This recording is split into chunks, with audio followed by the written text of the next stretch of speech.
جی پچھلی مجلس میں تھوڑا شاید مسئلہ ہو گیا تھا تو بات بیچ میں رہ گئی۔ جی آپ کیا سوال پوچھ رہے تھے مستخرج کے بارے میں؟ میں کہتا ہوں مستفید اگر اگزامپل کے طور پر ہم لوگ لیں کہ مستفید اپنی سند بیان کرتا ہے۔ ہوں رسول صاحب نے اب ایک ہی بات کی ہے ہوں اور دو صحابی بیٹھے ہوئے ہیں۔ ہوں ایک مثال کے طور پہ بخاری نے جو سند بیان کی ہے اس میں سے الفاظ لیے ہیں، اور ہوں دوسرے جو نیا مستخرج ہے اس نے اپنی بیان کی ہے۔ ہوں لیکن رسول صاحب نے کلام تو ایک ہی کیا نا، تو دونوں ورڈ کیسے چینج ہو گئے؟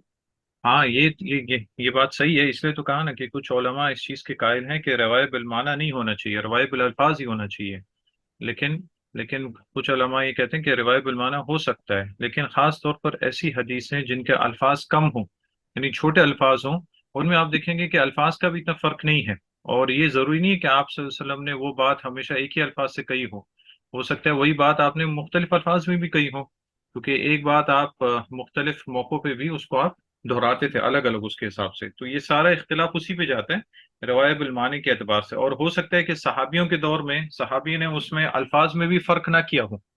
انہوں نے فرق وہی رکھا ہو، لیکن ان کے بعد آنے والے جو تھے انہوں نے ہو سکتا ہے اس میں کچھ فرق کر دیا ہو۔ اور اس چیز میں یہ جو سب سے زیادہ سخت جو میرے علم میں ہے، جو میں نے جن سنا ہے، وہ امام مسلم رحم اللہ ہے۔ امام مسلم جو ہے بالکل اپنے مشائخ سے جو الفاظ سنتے ہیں، حتیٰ کہ حدثنا اخبرنا انباءنا، اس کو بھی نہیں بدلتے۔ اور جب انہوں نے اگر مختلف مشائخ سے انہوں نے کوئی الفاظ بیان کرنے ہو کسی حدیث کے، تو وہاں پہ لکھ بھی دیتے ہیں کہ والالفاظ لفلان، یعنی یہ الفاظ اس شیخ کے ہیں اور فلاں شیخ کے الفاظ جو ہیں اس سے تھوڑے مختلف اس طرح ہیں۔ تو یہ کہتے ہیں، تو یہ سارا اختلاف اس پہ جاتا ہے کہ روایت بالمعنی، لیکن چونکہ عام طور پر کیا بولتے ہیں کہ وہ اگر جو معنی ہے وہ اس سے ادا ہو رہا ہے تو پھر اس میں انشاءاللہ کوئی حرج کی بات نہیں ہے اس پہ۔ لیکن جو چھوٹے الفاظ ہیں بالکل مختصر سے، ان میں عام طور پر آپ یہ اتنے اختلاف نہیں دیکھیں گے کہ الفاظ میں اتنے اختلاف اس میں ہوتے ہیں۔ جی تو ہم یہاں تک پہنچے تھے کہ وہ تھوڑا بہت اونچ نیچ اس میں ہو جاتی ہے مستخرجات میں، اصل حدیث کے اصل کتاب جو ہے جس سے وہ استخراج کر رہے ہیں اس کے اور اس کے بیچ میں الفاظ میں۔ اور اسی طرح وَكَذَلِكَ مَا أَخْرَجَهُ الْمُؤَلِّفُونَ الْقُدَامَى، اسی طرح مستخرجات سے پہلے جو علماء جنہوں نے کتابیں لکھی ہیں، ان سے پہلے والے قدامى جو پہلے والے فی تصانیف، انہوں بھی اپنی کتابوں میں اگر کوئی ایسی حدیثیں روایت کی ہیں جو کہ بخاری مسلم میں ہوتی ہیں، جیسے کہ امام بیہقی ہیں، وہ بھی بڑے محدث ہیں، امام بغوی ہیں، ٹھیک ہے، وہ شبہہما، اور انہی کی طرح قائلین کہ اگر وہ کہتے ہیں رواہ البخاری او رواہ مسلم، اگر وہ کہتے ہیں کوئی حدیث روایت کر کے اپنی سند سے، پھر وہ کہتے ہیں کہ اس کو بخاری نے روایت کیا ہے یا تو اس کو مسلم نے روایت کیا ہے، فقد وقع فی بعض تفاوت، حالانکہ اس حدیث میں اور اصل بخاری مسلم کے حدیث میں الفاظ میں معنی میں بھی تفاوت ہے اور الفاظ میں بھی کچھ تفاوت ہے۔ تو وہاں پہ آپ جواب کیا دیں گے کہ معنی میں بھی تفاوت ہے اور الفاظ میں بھی تفاوت، اس کا مطلب یہ فمرادہم، تو ان کی مراد یہ ہے یہ کہنے سے کہ رواه بخاری و مسلم انہما، کہ بے شک ان دونوں نے، بخاری مسلم نے، روایا روایت کیا ہے، اصل الحدیث، اصلہ کا مطلب اصل الحدیث، یعنی حدیث کا جو اصل موضوع ہے وہ ان کے پاس ہے، لیکن کچھ الفاظ ان میں زیادہ ہے، جس کی مثال ابھی ابھی ہم نے بلوغ المرام میں کیا دیکھی ہے؟ جی بلوغ المرام میں ابھی ابھی ہم نے حدیث کون سی پڑھی تھی؟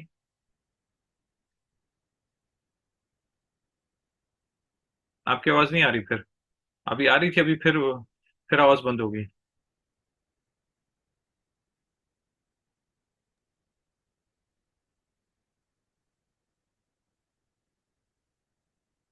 میرے خیال میں ہیڈ فون کا کوئی مسئلہ ہو گیا پھر سے۔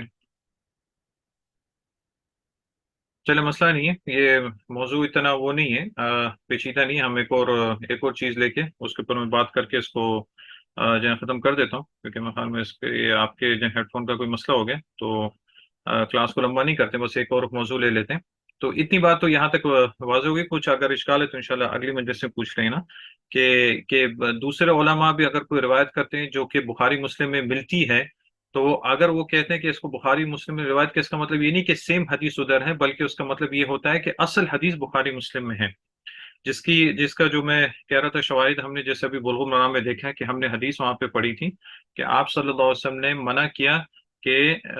دو لعنت کرنے والی جگہوں سے بچو، جو کہ مسلم حدیث ہے. مسلم الفاظ یہ ہے کہ آپ سے نے وہ دو جگہ وہ بتائی کہ جو شخص لوگوں کے راستے میں پخانا کرتا ہے یا تو لوگوں کے بیٹھنے کی جگہ میں سائے میں وہ پخانا کرتا ہے، تو یہ اصل حدیث ہے. اس کے علاوہ دوسری کتابوں میں یہ حدیث آئی ہے مختلف الفاظ کے ساتھ، لیکن علماء کیا کہتے ہیں کہ اصل جیسے مسلم میں ہے یہ دو الفاظ ہیں، دوسری حدیث میں یہ الفاظ بھی ہیں اور مزید ان میں الفاظ ہیں، تو یہ کہ اس کی مثال ہو سکتی ہے، اس کو سمجھے. اور ایسی بہت ساری مثال ہیں، اور آپ عام طور پہ دیکھیں گے کتابوں میں علماء نے لکھا ہوگا کہ یہ جو ہے کیا بولتے ہیں حدیث اس طرح ہے، لیکن اس کی اصل جو ہے وہ بخاری مسلم ہے. ٹھیک ہے، یہ ایک چھوٹا سا پیراگراف ہے، اس کو میں لے لیتا ہوں انشاءاللہ خود ہی پڑھ کے، تاکہ کلاس کچھ ہو جائے انشاءاللہ. ہمارا وقت ایسے نہ نکل جائے اس کی وجہ سے.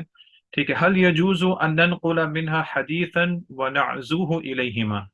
ابھی شیخ یہ پوچھتے ہیں کہ کیا یہ جائز ہے ان ننقل کہ ہم کوئی حدیث روایت کریں ان میں سے مستخرجات میں سے، ونعزوه اليهما اور ہم اس کو عزو کر دیں. عزو کا مطلب اس کی نسبت کر دیں بخاری مسلم کی طرف. الیہما، الیہما ہما کی ضمیر جو ہے بخاری مسلم کی طرف لوٹتی ہے. یعنی آپ نے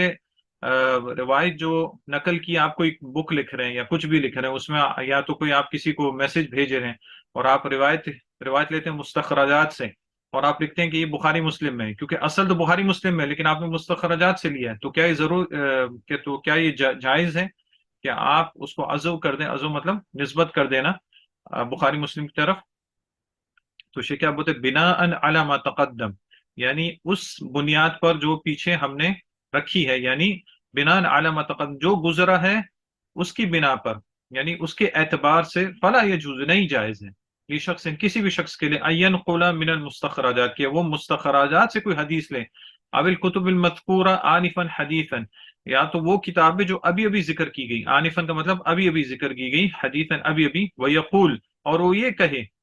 رواہ بخاری و مسلم کہ اس کو بخاری اور مسلم نے روایت کیا ہے. یعنی یہ جائز نہیں ہے کہ آپ یہ مستخرجات سے حدیث لے لیں یا وہ کتابیں جو پیچھے ذکر کی جیسے بیہقی اور بغوی ذکر کی ہیں ان سے روایت کر کے یہ بولے کہ بھئی بخاری مسلم نے روایت کی، الا باحد امرین، الا یہ کہ دو کنڈیشنز وہاں پہ میٹ ہو. کیا؟ ایقابل الحدیث بروایتہما کہ وہ مقابلہ کرے، یعنی وہ کمپیر کرے حدیث کو بخاری مسلم کی حدیث کی کہ دونوں واقعی میں الفاظ اور معنی کے اعتبار سے دونوں صحیح ہیں کہ نہیں صحیح. او یقول صاحب المستخرج، یا تو صاحب مستخرج کہے، او المصنف یا تو مصنف جو ہے یعنی جو بھی مستخرج کو لکھنے والا وہ خود کہے اخرجاہ بلفظہ کہ بخاری مسلم نے اس کو اسی الفاظ کے ساتھ ہی روایت کیا ہے.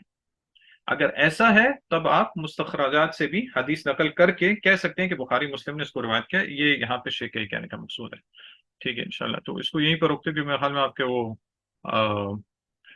ہیڈ فون کا بھی مسئلہ حل نہیں ہوا، اس کو یہیں پہ روکتے ہیں انشاءاللہ. اگر کچھ اشکال اس چیز کے بارے میں انشاءاللہ اگلی دفعہ لے لیں گے اور مزید انشاءاللہ آگے اس کو بڑھائیں گے.